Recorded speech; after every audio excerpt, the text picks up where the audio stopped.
Hi, everyone. Welcome to today's podcast series, episode 2 on how technology assisted learning can enable organizations to generate revenue. We're all familiar with the unpreparedness of sales teams in today's day and age, and just how overburdened they are with multiple workflows, business leaders striving for extra productivity, and to top it all, customers who are spoiled for choice and often have almost 60 to 70% of their decisions mapped out even before they reach out to a salesperson.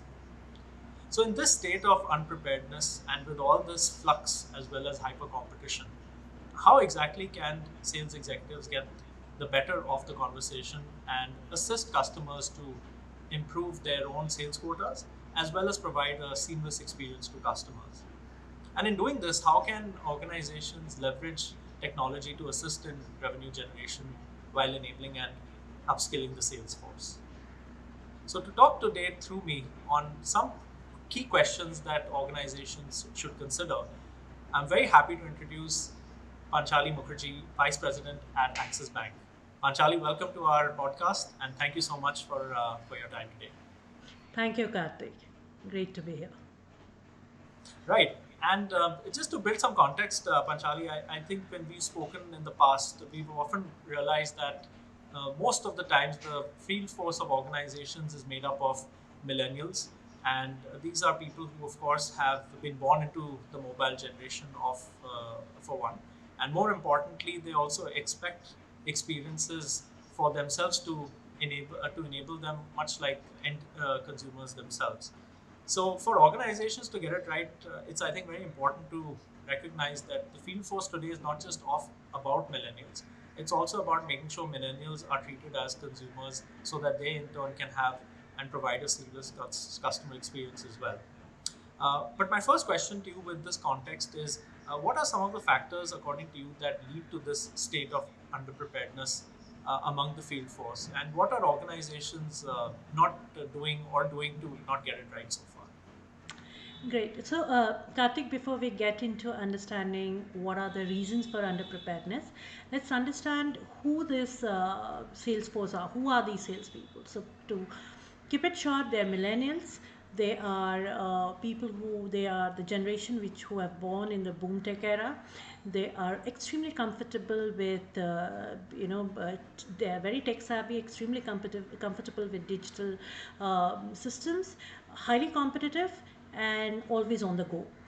And organizations, while they have been building up data stacks and trying to give omni-channel channel experience to the customers in terms of their product, process, risk, so on and so forth, I think somewhere they have been using the old traditional methods for enabling their sales team. So there is a fundamental gap in the learner's experience that is being provided and how it is being provided to the sales force, and hence the agility and capability of the sales force are not in sync with how the market dynamic is moving. And that's one of the biggest reason why there is a sense of unpreparedness and sense of not knowing what they need to do in the front end. Interesting. And in your view, what do you think could be ways in which organizations can bridge the skill gap which exists in the field force? How can they make them more effective in front of customers through Yeah. this omni-channel experience? Right.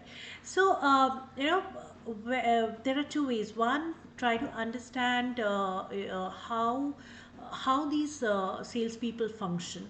What is it that they require?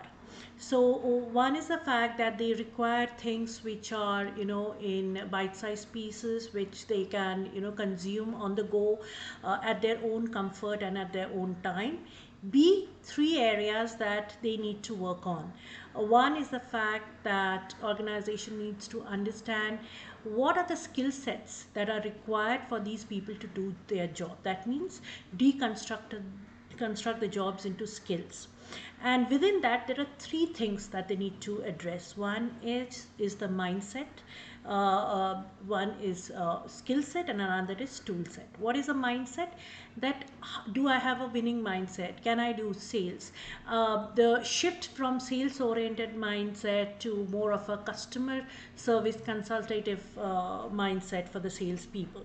Second, when I talk of the skill set, what are my domain knowledge that I require? So those are the essentials for any organization. I should know my product, process, what is my USP.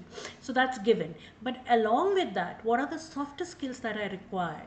That are required for me to compete in this extremely agile environment. That means here I'm not only competing with my peer banks, I'm competing with the omni-channel experience within my organization. I'm competing with a very choosy consumer consumer or customer set who are not only pegging me to another bank, but they're also pegging me to an Amazon or a Uber experience which is absolutely customized to his or her need. So in that sense, what are the soft skills that are required for these sales force to really come up to the curve? That means do I have the right understanding of the customer? Can I do a right profiling? Can I map the right product to the right person? Do I have enough EQ, which is the only thing that is that maybe AI may not be able to give to a customer, but a physical presence of a salesperson can give. So these are the skill set, both domain as well as your softer skill sets that are required. Third is tool set. How am I enabling my sales team to function better? Am I giving them the right systems and processes whereby they can do their work seamlessly? That means generate the lead properly, see the status of their leads, have the right reference point when they're going for their customer visit. Am I giving them the right nudge by understanding their gaps? So what are the tool sets that are giving? And if organization can invest in all these three areas, I think they can really bridge the gap and bring their enable their sales teams to perform better. Okay. And in your view, Panchali, is it possible to address these three areas at scale? So, in a bank like, for example, Axis Bank or any other retail bank where these problems exist at a very large scale, do you see the possibility of addressing this um, through technology viable? Or is there The, anything else that organizations should also consider? I think the only way we can address is through by leveraging your data and technology. The type of this sort of this sort of enablement requires extremely hyper personalized journeys in terms of learning interventions, in terms of enabling that individual, which requires organization not only to invest in standalone learning systems, but also integrate it with the other systems in the bank. Take it your CRM, which is your lead generation, take it your performance management system, your service system, so on and so forth. Because only when you integrate it and give a one omni-channel experience to my salesperson, because he or she is also at the end of the day consumer, and that then that person can really understand and fare well as the organization can give the right nudge and the right push and the right help to address the gap area and help him or her to come up to their to speed up to the productivity level that is required. So without data and technology and without the help of AI, this sort of enablement is just not possible. It's extremely important. It cannot happen manually. It cannot happen in the old way of one size fit for all learning journeys. No, it's not going to happen that way. Interesting. So, in your view, the problem of scale is largely is likely to get addressed through technology. It's likely to get addressed through using more information, hyper personalizing the learning experience, the learning journey, and also integrating it with your existing systems so that learning takes place in the flow of work and also is more contextualized to the field force. I Absolutely. was just wondering, taking that point one level further, Panchali, for business leaders like you, what would you expect? Or rather, how can technology led learning also give you sharper insights on the impact that it's having from a business context? Could you perhaps shed some light on that? Yeah. So before I shed light on that, there are two things that, at least for banks of our size, with a huge field force that plagues us. One is how fast can I make the person productive? That means that persons bring to the table a certain amount of business that is required for that person to be, kind of justifying the role that he's playing. Second, how can I reduce the turnover? The turnover or the churn of these people and the infant attrition is very, very high. And these two things are asked for not only Axis but every other bank or every other institution who uses a huge frontline sales force. And these two things can only be addressed if I leverage data and technology to understand individual gaps. That means have different milestone in a sales journey of a person. There are different milestone that he or she needs to do. First is, that person needs to generate lead. Second is convert it. I'm just giving one example. Third, the process. And fourth is, of course, the customer service.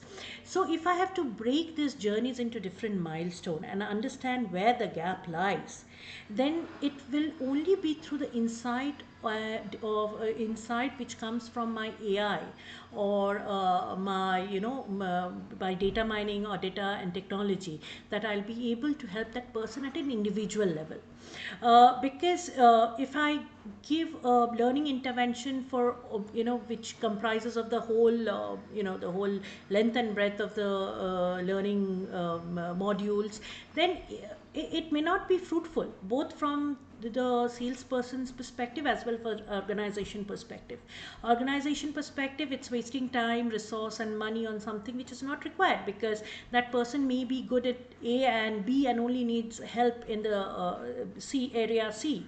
And from your salesperson perspective, he or she is also wasting time which can be productive in terms of going and doing the work that they need to do. So hyper personalization, understanding, leveraging data and tech to understand the actual gap area, focusing it very minutely, giving the right nudge, the right push, and the right enablement will help the business leaders go a long way. Salespeople will be happy because their speed to productivity increases. They become more empowered to do their job. And second, their stickiness, which is the attrition factor, also increases, because the moment they start earning incentive, the moment they start earning money, the moment they find value in their work, they stick around. So only data and tech can help in that. Right, right. So I think in short, you mentioned speed to productivity or time to productivity, along with improving conversions, increasing customer satisfaction. Yeah. These would be three or four business metrics in some shape or form Yes. that business leaders would care about. And by digitizing the whole enablement experience, you are likely to get more data about the field force at an individual level, which then can help you correlate better with these metrics to see what is the impact that the enablement has truly had on that frontline person. So that's a very important point, Absolutely. and thank you very much for mentioning it, Panchali, because a lot of organizations would like to understand just how can digital transformation in the sales enablement context also bring about better linkages to business outcomes, and I think you've articulated that really well. And also, just to summarize a couple of points you mentioned at the start, we talked about the millennial workforce being the field force of most organizations today, the importance to recognize them as consumers so that we can give them a better experience, which they in turn can also translate to your end consumers. We then also talked about what were the reasons for the state of unpreparedness in the current field force across industries. And from there, we jumped into also understanding what are certain skill sets, or what are the three key success criteria, as you put it, that will make, or rather, that will address the skill gaps in a deeper way. And they were largely building a behavioral shift, improving the skills across the board, be it behavioral or technical or functional. And I believe the third thing that you mentioned was having deftness in using the tools that are there as part of the organization to use the data on consumers to better support them along their customer journey. So with that, thank you very much, Panchali. I think this has been very insightful. A lot of good perspectives for us to consider as we trudge along our journey for along digital transformation. And thank you again so much for your time. And for all of us viewing this, thank you also for considering this as part of your digital transformation. We look forward to seeing you next time on episode 3. Stay tuned and stay safe.